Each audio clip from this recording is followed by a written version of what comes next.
Hello, and welcome to the mentorDINO podcast. I'm your host, Caitlin Rosier. I am an architect and founder of mentorDINO. Join me each week as I speak with amazing professionals in and around the architecture, engineering, and construction industry, as we are all part of a larger interconnected community.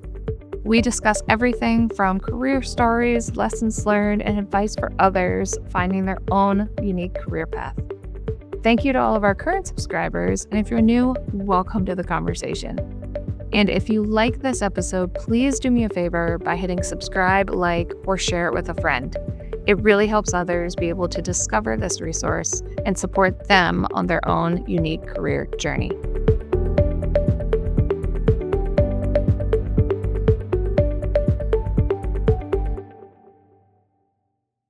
On today's episode of the mentorDINO podcast, I would like to welcome Zach Rapaport, founder and principal of Meerkat Development in New York City. Thank you, Zach, for taking the time to speak with me today. Thank you for having me on, Caitlin. So I always start out with my loaded question. If you mind letting my listeners know a little bit about your experience and journey so far in your education career. Sure. This is one of my favorite questions because it's a bit of a storied journey with some funny moments along the way. So I actually went to college in Western New York at SUNY Geneseo, and I actually went to school for poli-sci and legal studies because I thought I wanted to be a lawyer, and now I work in real estate development. So I'll tell you how we got there. When I graduated, I moved back home to Long Island, New York, because I just wasn't sure what I wanted to do. And my parents were like, why don't you come back and until you figure out what you want? And I was studying for the LSAT, I remember, at my kitchen table. And my dad came home from, he was a serial entrepreneur. Like, he did like office supply brokerage. He got into some development and construction work himself. And he came back from the job site one day, and he was like, super thick New York accent. He was like, dude, you look miserable. What are you doing? Like, we need to figure this out for you. And so he was like, why don't you come on site with me tomorrow and we'll see if you like construction? Because in my head, construction was like a summer job. Like, it was like, in between semesters, I would like go and like work on my dad's crew, or my dad always had crews that he was working with, and they would always need an extra hand. And so I would just show up and, work for 6 hours from like 6 to 12. And, I would be off, doing what I did for the rest of the day. And, turns out I got on site the next day, and I was super excited about it. Like, it was just, I was looking at it through a different lens, looking at it more through like an actual career lens versus like this is like, beer money lens kind of thing. And I stuck with it, and I worked with him for about a year and a half. It was just around the time that Hurricane Sandy hit, like on the Northeast seaboard.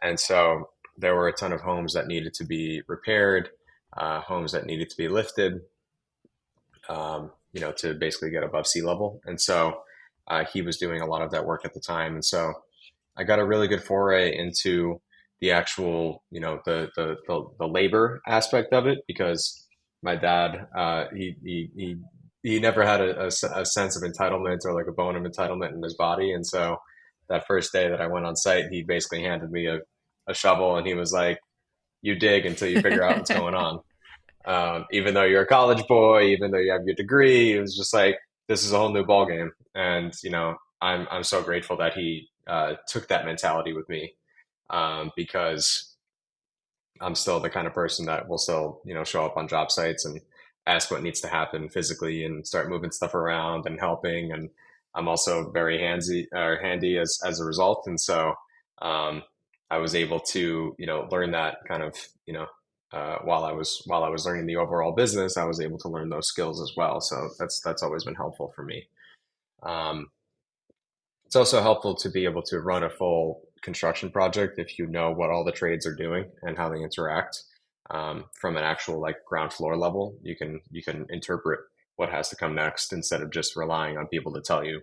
You can be an inferential with it, I guess is a good way to put it. And so Worked with him for about a year and a half, almost 2 years, and then I kind of had my sights set on doing some bigger work. I wanted to get into restaurant work, wanted to get into multifamily building work and hotels, and the place to do that was New York City. Only about an hour away from where I grew up. And so I said, "Hey, Dad, thanks for the experience and the vote of confidence, but I'm going to go try something bigger." And so I started working with a GC that focused on restaurants, on multifamily renovations, and also some general hospitality. Um, and I worked kind of in the GC world for, I would say, probably about another 7 years after that. And then I like to say my last client as a GC was a Danish coffee company called Joe and the Juice, and basically I built a few stores for them. One of the stores that I built was down here in downtown Manhattan, and the C-suite took me out for lunch after, and they were like, "Hey, the store looks amazing, but what's with all the change orders, and why were we a little bit delayed?" And I was like, "Well, listen, like I was waiting for answers, and I didn't have everything that I needed, and so if something's missed on the plans, then it becomes a change order because I'm not going to fund that for your project because I'm not an equity owner." Like I had Hmm. to spell it out a little bit for them because it wasn't computing. They were like, "So then what's the solution?" And I was like, "Well, you need someone on your side to check these things and work with GCs so that they can get the answers that they need in time so that it's not a crunch and then you have to pay a premium for something." And I could tell that the gears were turning, and they were like, "Well, how about you come work for us?" And I was like, Didn't think of "Huh, that. okay."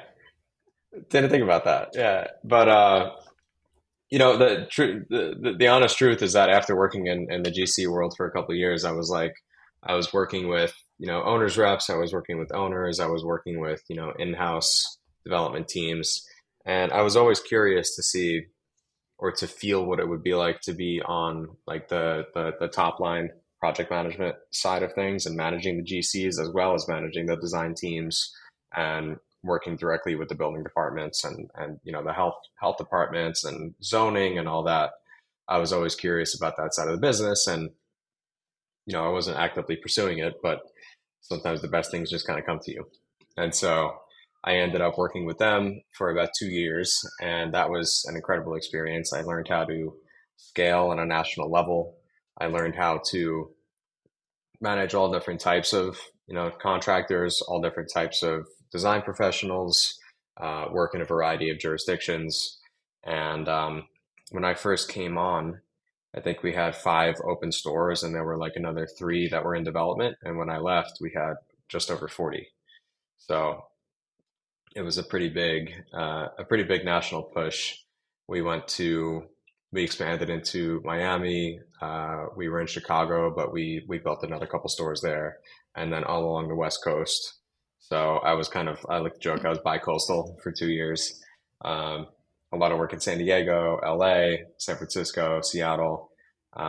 We actually built, you had mentioned you're in Pittsburgh, but I managed to build out of the Pittsburgh airport, Yeah, Joe and the Juice. that's how Um, I knew of them. yeah. So So, yeah, exactly. So I built that shop. That was a fun one. I remember I would for those project site visits, I would like hop on the plane at LaGuardia. I would land at Pittsburgh. I would go and see the site, and then I would get on a plane back to LaGuardia. It was just like a slightly extended commute from like my normal subway yeah, commute. not even having to leave to go rent a car or anything. It's just I am solely commuting by plane today and back. That's it. Yeah, I'm just sitting on a plane for like 2 hours round trip. That's it. Easy. So I was with them until right around COVID, and then their expansion plans kind of came to a halt because there was so much uncertainty. And I was like, no problem. I'm looking for a change anyway. And so I joined up with a hotel group called Selena Hotels, which is based in Panama. And they were looking for a US based kind of head of development to help them with their expansion. And when I came on, we had like 15 projects in the pipeline and a fairly large team, and I was excited about it. And as COVID kind of wore on, they ended up wanting to pivot their strategy to do less in the US and a bit more in like Latin America and like Middle East and Europe. And so um, they were very gracious. They offered to, move me down to Latin America, and I could learn the business from there. And I was like, well, I'm kind of like, I'm a New Yorker now, and it would be a lot to uproot my life and move to Panama. But I really appreciated the offer. But we shook hands, and I moved on, and it's all good. And then I joined up with a company called Lifehouse Hotels, as their VP of development, and I was with them for 3 years, and we opened 6 branded properties. So I was definitely busy over there as well. Averaging 2 hotels a year. One year was actually 3, almost 4, and so it was a big sprint. Um, and I left them at the end of 2023 without really knowing what to do next. I interviewed for some VP of construction jobs, um, but I've always had like an entrepreneurial spirit, and I think working for multiple startups, you kind of get the sense of being super like self-resourceful, like, no one's going to do it but me kind of feeling. And if you have that feeling and you want to be entrepreneurial, that's kind of like a prerequisite to be an entrepreneur, is that, you have to just, no one else is going to do it. You just have to do it until you can get a team. And then you also have to like be able to delegate properly. And, there's a whole art to that as well. And so something that my dad always used to say was, the time's going to pass anyway. So where do you want to be at the end of it? Whatever time parameter, you give yourself. So I had a real think to myself, and I was like, you know what? 5 years are going to pass anyway. Do I want to be celebrating the 5 year anniversary of my new firm, or do I want to just be getting started? And that ultimately made the decision for me. And so in March of last year, I ended up starting Meerkat, and Meerkat is a real estate development consultancy that focuses not super strictly, but mostly on hospitality, so restaurants and hotels, um, as well as wellness and retail. Um, Retail could be anything from, like a cafe, coffee shop, all the way up to like kind of like a boutique, or like, apparel, things like that.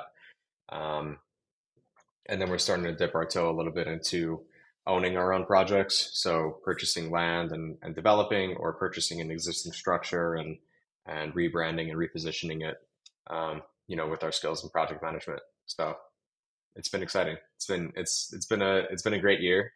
We're entering into year 2, and it comes with new challenges, but just as exciting as Yeah, year and 1. it sounds more of a cultivation of all of your experiences, as much as I know you were saying how you've kind of jumped around and you feel like you've done a variety of different things, but it all came to Meerkat being this collaboration of all of your experiences together to be able to craft something that Yep. your dad wanted you to find anyway. It's stop trying to do somebody else's dream, figure out your own dream. Yeah. You nailed it. I mean, that's exactly what it is. Like our one of our big value propositions is construction management on behalf of owner, and we're so strong in that because I have a ton of experience, on the GC side, so I know what to look for. I can pretty quickly identify a true project status, not just like a delivered project status from our construction partners. And that's not to say that we're trying to poke holes in what they deliver to us, but everyone tries to look everyone Hmm. tries to look good. Um, but our role is basically getting through to the reality of the situation. Um, and then so that's like a big portion of it. And then another part of our value proposition is, because I worked with Joe and the Juice to scale them as a concept. Um, One of our target, I guess, like client profiles is expanding brands that don't necessarily have the balance sheet, or even necessarily the requirement to have like a head of development or a VP of development on staff as a W-2. And so we provide a really great service fractionally as kind of like Hmm. development partner, along with third party project management. And so we're doing that with a couple brands right now, helping them expand strategically and develop brand standards at the same time. And then another client type for us is hotel owner operators that don't necessarily have a full time development team. So we're working with folks like that as well, and it really helps because it doesn't hit their full time balance sheet, so they could show more profitability on a personnel level, and then we can capitalize all of our costs as soft costs of the project versus on their their parent co or their prop co Yeah. balance sheet. So it's Hmm. symbiotic in that sense. And I wanted to hit on a couple other topics on your story. And I know you shifted into Yeah. construction, and we're about the same age. And it was definitely, in high school, you're told you got to go to college, you have to get this degree. And there are certain professions, construction being one of them, that was more frowned upon to go into. And it was, no, go be a lawyer, go be a Hmm. doctor. And, that just mentality of pushing people that way. How was that mental shift Yeah. for you, as I see the big shift of people going towards construction with more recent grads not knowing what they want to do or not wanting to dive in to be a doctor or do all the expensive education? And so, do you have any advice on that mental shift or talking to young professionals? Yeah. Definitely. I'm transparently like, I could say without hesitation that shifting into construction, there was definitely, from like a bachelor's degree with pre-law and like basically ready to take the LSAT, like that's a fairly big shift. Um, and it was something that I kind of like didn't necessarily wrestle with is a really strong term, but I definitely had to work through the change mentally for myself because for years, I mean, even since I was like a freshman in high school all the way up to graduation, I was like, Hmm. I'm going to be a lawyer. And then it's not like it became a part of my identity, but it was definitely an aspect of, wow, I'm pivoting. Like this is a Yeah. big pivot. Although I will say, in retrospect, um, those Hmm. skills don't go away. And so like I can review and redline pretty much all my own contracts, which is great. Yeah. You But know, definitely, so college degree it's gonna the mental yeah. shift, and just, you're going down one path and Hmm. taking that moment that your dad told you you're not happy, you gotta do something about it. It's better than continuing on that path for another decade and then understanding, "Oh, this isn't where I wanna be," and just being even more miserable, and people have fear of change when it's that big of a pivot. Yeah. Yeah, absolutely. I mean, you make a good point that it's like shifting into that direction. I think another thing that's really interesting that I haven't thought about in a while, but is very much true is that a lot of my friends were getting into more like the full white collar, like working for like, the big four in accounting or like joining up as consultants with Deloitte or like going to law school or going to med school and such. And I didn't know what I wanted to do, which kind of put me outside of that Mhm. kind of like norm, I guess. And then I was also going into primarily like a blue collar field.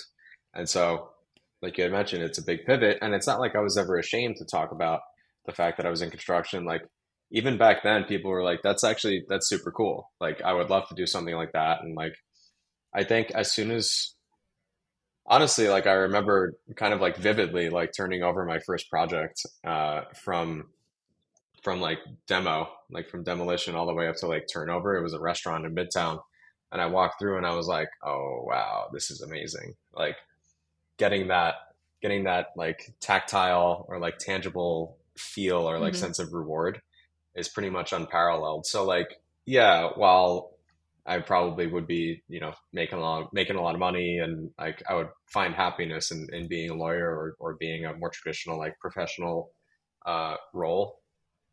I really like that I can get on site and roll up my sleeves and use my brain and work as a team to achieve a common goal, which is ultimately really what I wanted to do the whole time anyway. Yeah.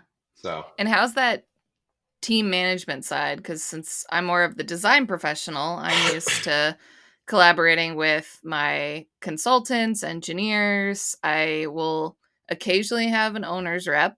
Sometimes they're internal, like you were with Joe and Juice, but a lot of the time they're external, like what you're doing now.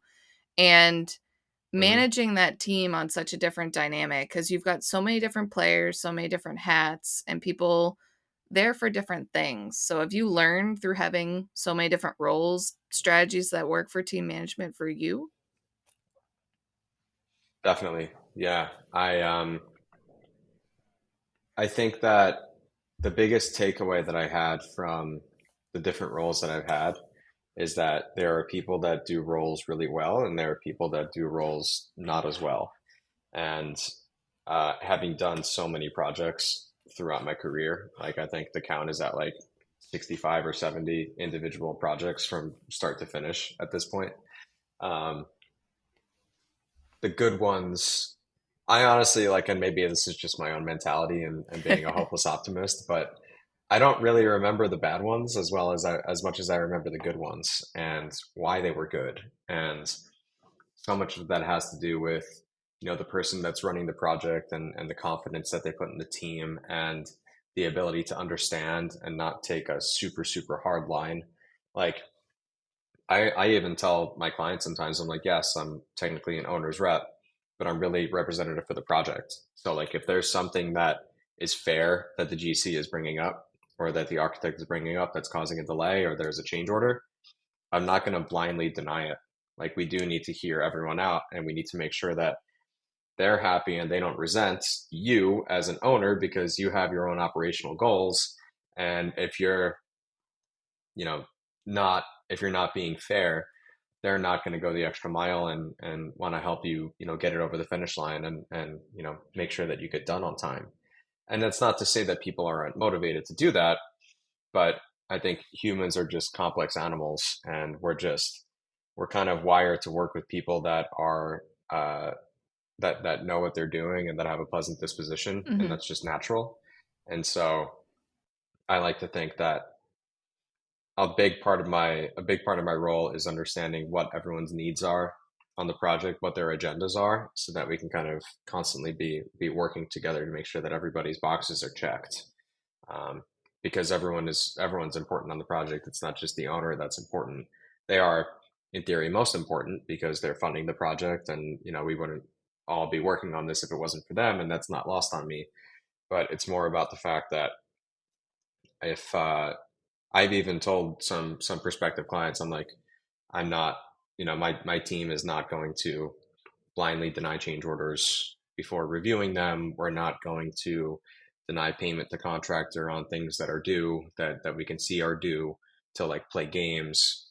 That's not part of our strategy, and it's not the way that we run projects. And I've seen that happen on projects that have been not so good, that haven't turned over on time, or that have actually run over on budget. And there's a common thread with them, and it's the games that people play with each other and just not being transparent and not being communicative throughout the Yeah, definitely process. the more I've had some very negative projects and I've had some very positive ones, and it's that teamwork, and it's not, you're searching the drawings just for change orders to make more money on it or holding things Hmm. back from professionals. Like if I've got the client telling me they want to make a change, I'm going to go tell the superintendent immediately. I'm going to go tell my engineering team, especially if they're actively working on things. The sooner you can Hmm. communicate and talk to people, the better. But you still have to have that right mentality with it, that, it's the best for the owner. A lot of the times, if I'm recommending a design change, I don't want to redo my drawings. It's, hey, I've sat in your user Yeah. meetings. This is what you want to do with the building. Here's an issue we found in construction, and here's how I think we should resolve it for the best of your needs. And that may Hmm. result in a change order. And sometimes you have to pick and choose what we can afford when it's priced out. But usually the design team's the best at heart for the owner. They're not just trying to change things. We don't make a lot of money when Right. we hit the construction phase. We Yeah. don't get change orders Exactly. to get paid back for things. Um, Right. but I know you also mentioned change orders when Joan and Juice was focusing in on, why so many change orders. Have you found a good process by working on the owner side on finding those issues? Because I know as a design professional, I want the owner to review the drawings. I want them to review the specs, and we give them all the documents ahead of time. And the reviews I've always gotten are pretty much next to nothing, or they pinpoint some Mm. random tiny thing that won't cost them any difference anyway. And then I get yelled at for having a big miss somewhere. That's a huge change order. Yeah. And it's like, no, the contractor's not going at it as a, hey, let's help and fix every little corner. And the owner doesn't always have the knowledge base to find things. So, what was that Right. experience like being on the owner side and helping make the best documents? Well, I was just going to say we haven't worked on a project together yet, but you will get a ton of feedback from me um, if we do end up working on one together. And I think that you kind of hit the nail on the head just in what you described. I think that the way that you avoid change orders, a lot of time, I mean, change orders can come Hmm. from field conditions. They can also come from decisions that are made to Yeah. change. COVID had a Um, bunch of random ones that it's like I couldn't get mineral wool for a while, or card readers were out a yeah, year long. So supply chain. things you're I'm not Yeah, gonna be able to predict that, neither is the contractor. So totally. Yeah, no one has a crystal ball, or we probably, if I had one, respectfully, I'd probably be on a yacht in Fiji yep. than on the phone with you. But and I don't think you would blame me. But I think I think that the way that I avoid change orders is by reviewing plans throughout. You want to make sure that the details are in there, that I know, like when I've been on the GC side and I've worked with subcontractors, if you give, like, I'll just use an example, like a section view of millwork for a restaurant, and the reveal detail around it is not detailed down to, like, the inch, or it doesn't show like how it's supposed to be constructed. If there's any ambiguity in that, it's not to say that the subcontractor is looking to increase their cost on it, but if they assume that it's more basic than what you actually want, and then you present it in a 3D rendering after you lock them down on a contract, that's fodder for change orders. Um, if you don't get paint swatches done and you just assume that what you see online is what you want, and Ben Moore deceives you, um, that's a change order. If there are things that come along that are, if you're doing an interior renovation of an old structure and you start taking down sheetrock because you need to replace it because it's moldy, and you see that the interior, like, the ceiling joist is bowing a little bit, you can't just leave that as is. You see it now, and, like, it's unsafe, so you need to put a lolly column in, or something similar. And so there's all kinds of reasons for it. I always like to kind of err on the side of caution, and when I provide budgets to clients, like internal budgets for the overall project, I'll put contingency throughout. And that's for, depending on the project type, if it's a new construction, typically you're pretty good. I would put in contingency for things like weather Hmm. delays.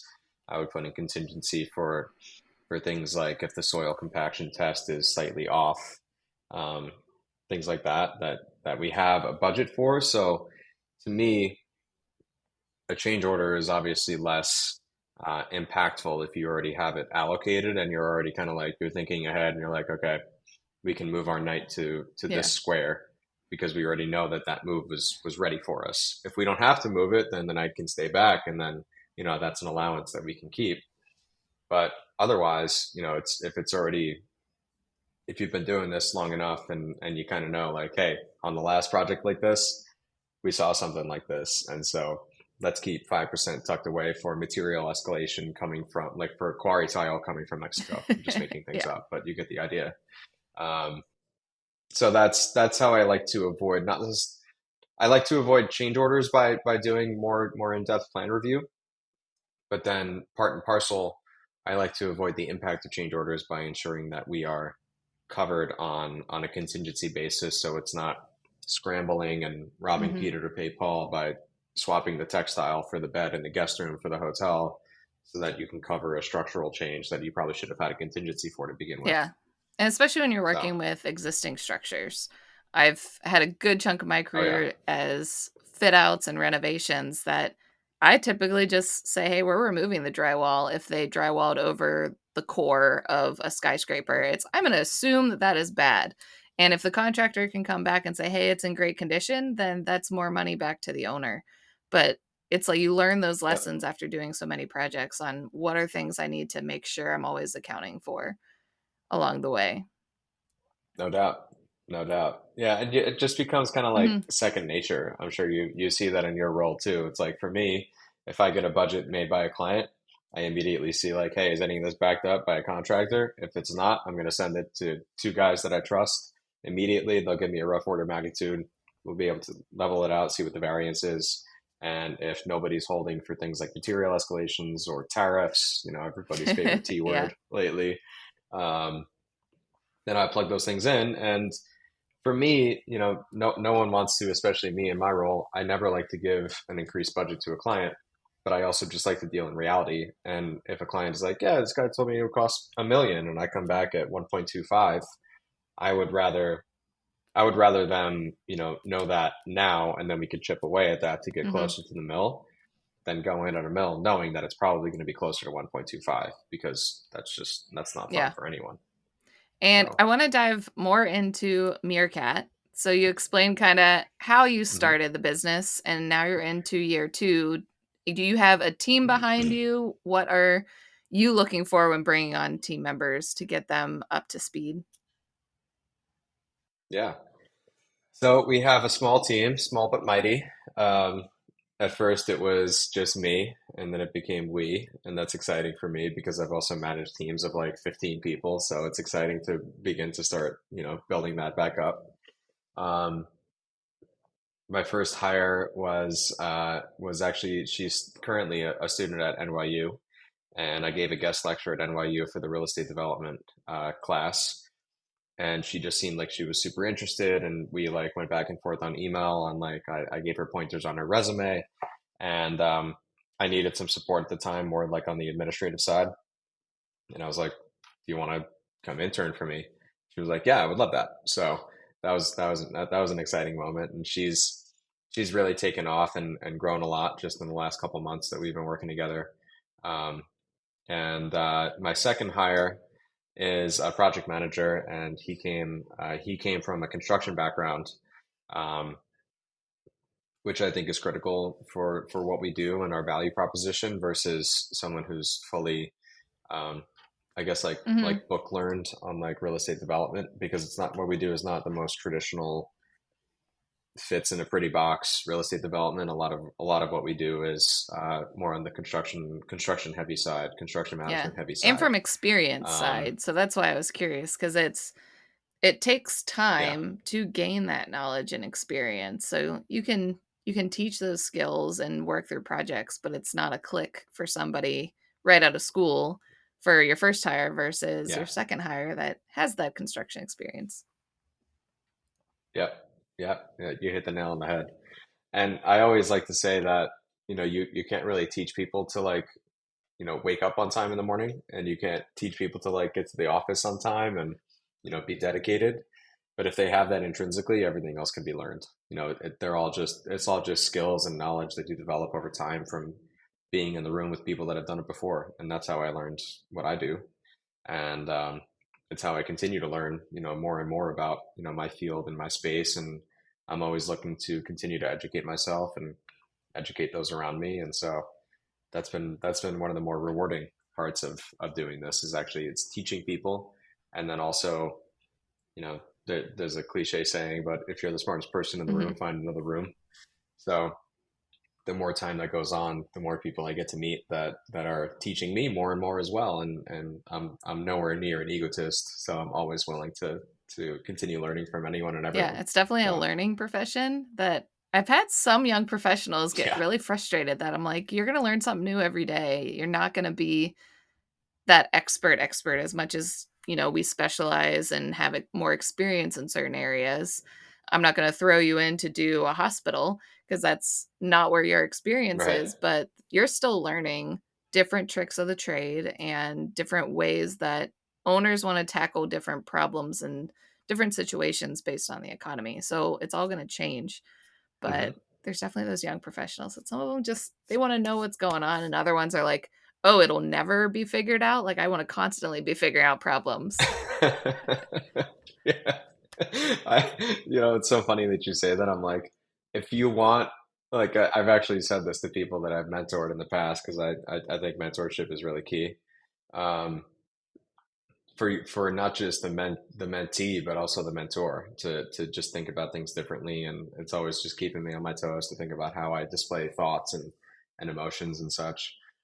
I remember speaking to a young person, and they were like, so what you're saying is that there's no like real end to any of this. And I'm like, well, there's substantial completion, and then you put together a punch list, and then you turn it over. But then they're like, but in a year, aren't things going to break? I'm like, yeah. Then you have to fix them. And they were like, when does it end? And I was like, okay, I don't know if this is for you. Like, this is like, I don't know. This is gonna be a big Hmm. challenge for you, and that's okay. I know, but we got laughing, and then eventually I was like, well, here's the thing: if you work on the construction and development side, you pass it off to asset management, and then you don't have to fix all those things that break in a year because Yep. that's for them. There are the Um, projects. and then they were like, oh, There are the okay, projects that so end, yeah, and then there are the projects that linger. And it's just like they just keep yeah, having things yeah, yeah, happen yeah, or little changes. So you never know. yeah, yeah, yeah, Um, but do you have any yeah, advice for professionals starting a business within the AEC industry? yeah. Um, just getting through year one. I would say that the biggest thing that I did to set myself up for success for year one, and then also entering year two, I've established some really good connections and relationships. Um, I already had a really great network when I started my company, but what you'll learn if you're starting a business in AEC, especially, is that people knew me as like Zach with Joe and the Juice, or Zach with Lifehouse, or Selena, or with the GCs that I worked with, but they didn't know Zach as Zach, just just Zach, or Zach with Meerkat. And so I got advice from a mentor of mine, going back to Mm-hmm. mentor mentee. Um, got advice from a mentor of mine that's about 10 years my senior, and they're way along their way on developing their own firm, and they're a managing partner, and they're aspirational for me. And they were like the first thing that I did when I started my firm, and this is them speaking, the first thing that I did was I didn't even try to land a project. I just tried to meet as many people as possible and go get as much coffee as possible and have as many lunches as possible, and just cold email people or cold DM on LinkedIn or whatever. Just try to get in the room with as many people as possible to talk about your experience. You'll be able to kind of finesse your experience to be a bit more terse, and not Mm-hmm. terse, but brief and concise, so that you can get better at talking about yourself, because that's going to help with sales pitches. And you'll get to introduce yourself to more people. And you never know, like they may have someone that's like, I know someone that's trying to build a restaurant, and they don't even know how to get to square one from square zero. And I'm like, well, Yeah. I do. So then you start having those conversations. Um, and then the biggest thing that happened was that I took several months to literally just, I called it my handshake period. I just shook as many hands as possible, did as much networking as possible, which is fairly easy here in New York. There's a networking event every day. And so I was just bouncing around. And the biggest thing that happened was, and in all of my conversations with people, I set out to do something different with Meerkat than what I'm doing right now. And I kind of like stress tested, just verbally stress tested the value proposition. And it's different than what we ended up with now. And I'm so happy that I did that versus taking on a bunch of projects with different expectations and different clients than what I would actually want to focus on. And so by the time I actually signed my first project, I had my value proposition down, I had my goals down, I had our scope down, and it was all kind of like market tested and stress tested with trusted mentors, as well as new connections of mine that were like, well, I don't think, and I would ask for transparent feedback. I'd be like, so do you think this is something that you would, see a lot of value in, or do you think this is something that you, and they were like that.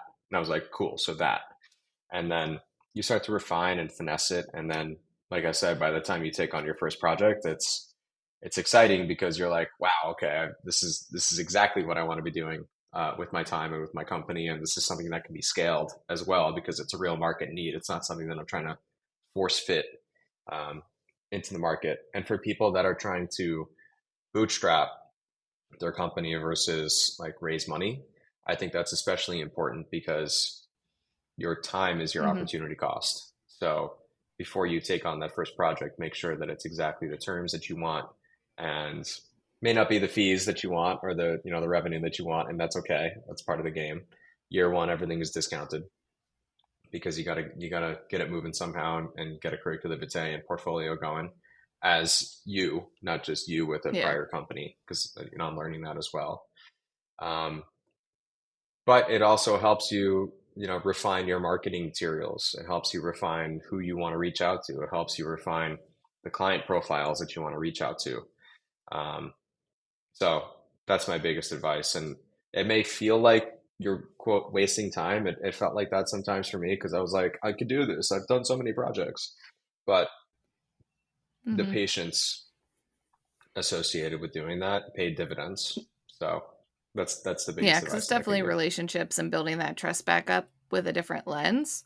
But Yeah. I also, for any of the architects listening, I like that you stated year one is at a discount because I find so many architects that go off and start their own firm, they don't realize that they undersold themselves until like year 3. They Hmm. thought they were priced to where it is. Hmm. They didn't have that confidence because they haven't built up that project base on their own yet, but they never upscaled their fees. And so they kind of get stuck Yeah. and getting the project you want and not just kind of grabbing anything that comes in the door. Like you can still be selective in that year Hmm. one, but also understand it's a discount year and you got to be ready to up your prices. Um, you bring up a good point, and this is especially apropos for folks that are starting their own firms right now. A mistake, I wouldn't call it a mistake, an oversight in client management or client expectation is that the first couple clients that I signed up, I did not tell them to keep that fee that I gave them to themselves, and so they would make recommendations, like they would make Mhm. referrals. They would refer me to people, and they'd be like, "Oh yeah, like so and so said that you're paying so and so this," and I'm like, "Yeah, yeah, but it's not what I Yeah. want to be paid." And like, thankfully, through direct communication, I was just like, "Listen, that was an introductory rate. Like, I'm just being totally honest with you. Like, I'm still providing them the same service that I provide you, but it's actually 2x." For you because I'm modifying my pricing structure as I hire people on and we provide a better service. And Mhm. that went over well. And you can't be afraid to directly communicate, but it's also something in which I probably could have avoided that whole thing if I was like, "Hey, this is a discounted rate. Keep it to yourself. It's just between me and you." And I would appreciate referrals because since this is below market rate, there's intangible ways that you might be able To to help. provide the overall comp. And yeah, exactly. And you'd be surprised. Like at first, I was like not necessarily uncomfortable to ask for referrals, but as soon as I started, everybody was like, "Yeah, like I would love to help Meerkat grow. Like it's been a pleasure working with you, and your service is great." And like month 6 onward, it's only been referral, only word of mouth, and we've grown to like 11 active projects and like 8 Yeah, clients. So that's it's been fantastic. good. And especially in New Yeah, York City, referrals still work, so it doesn't matter. You don't have to be in a small city or just doing residential. yeah, Like those referrals really do help. I feel we're just in an economy that everybody just wants to talk about the negatives and be ready to hmm bash a restaurant or a meal or a product, but people aren't as active to go out of their way to speak highly on a product or service until I somebody know. asks them about it. Then they're like, "Oh yeah, this was fantastic." And it's like, "Well, can you write that down or can I like record it and I'll write it Yeah, for you?" exactly. Like, Yeah, yeah, yeah. But people are, I don't know, like I said, you'd be surprised. Like I always felt like I didn't want to mhm. inconvenience someone. But as soon as I asked, they were like, "I would love to. Like, tell me what to say." And I was like, "Well, I don't Yeah. want to tell you what to say. Like, I want you to say it." But, um, so it always helps. It always helps to get either testimonials or referrals or warm intros, even if it leads nowhere. It's still a good feeling and it creates a positive feedback loop with you and your clients. They want to continue helping you. Yeah. And So discovering what works and doesn't work. Like I know when I started mentorDINO, it was more of a blog, but getting people to write was so painful. But the second I start a podcast and asking people, "Can I have an hour of your time?" People are jumping at it to come in and have a discussion. yeah, We can just be very frank about what we've learned in our careers and just have a conversation rather than being a yeah, stickler on our grammar. So, totally. Yeah, I love a good conversation, and Yep. this has And been I great. always like wrapping up my podcast with this final question. And it's, what advice do you have Okay. for young professionals just starting their career? Um, hmm.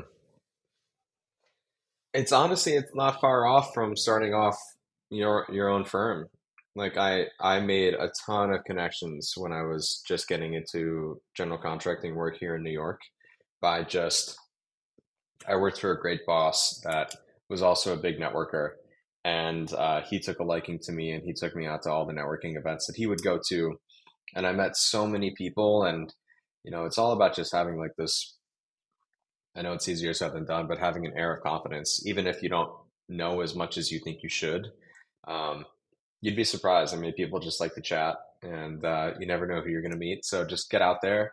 I think that there's a lot to be said, and I'm experiencing this now as well. There's a lot to be said about how the pendulum swung so deeply Hmm. digital, I think, over the last couple of years that any networking event that I go to, people are like stoked to talk. Like pre-COVID, for whatever reason, networking events I would go to, people would be kind of Hmm. like reserved, or they'd be like, "Yeah, like shoot me a DM on LinkedIn."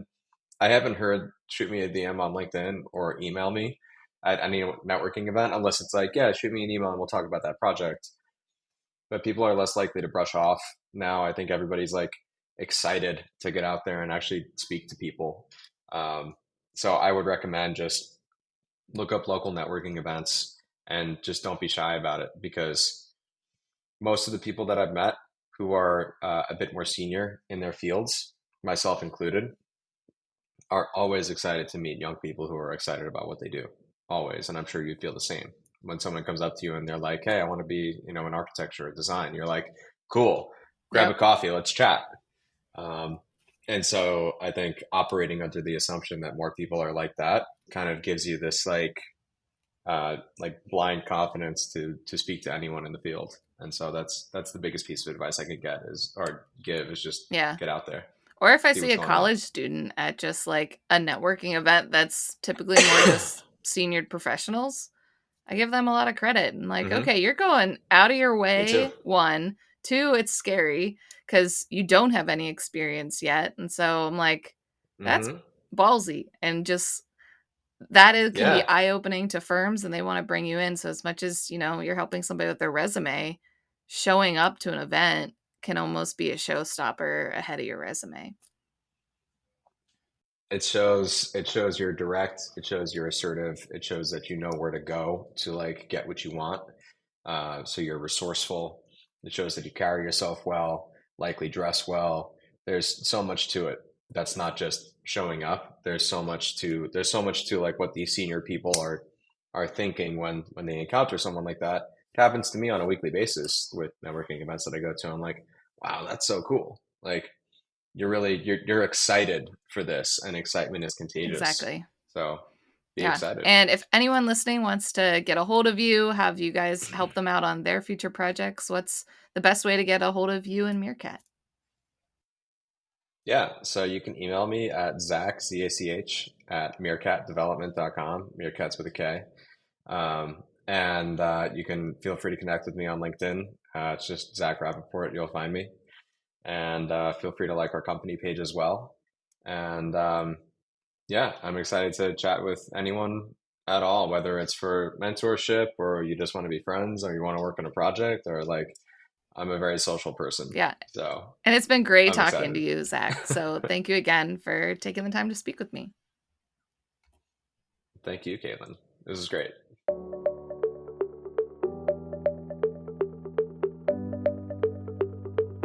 I hope you enjoyed our discussion today. Learn some advice to take with you and see how our industry is all tied together to create the world around us. Check out the description below for any links or resources we discussed. If you liked the episode, please do me a favor and hit the subscribe button. Give me a thumbs up and leave a comment below. It really helps others be able to discover this resource and support finding that career path that best works for them. If you know someone that has inspired your own career, that you'd like me to interview, let me know in the comments below, or you can reach out to me via my website or LinkedIn. I'd be happy to share their story or your own. Thank you again, and I cannot wait for the next career story I get to share with you next week.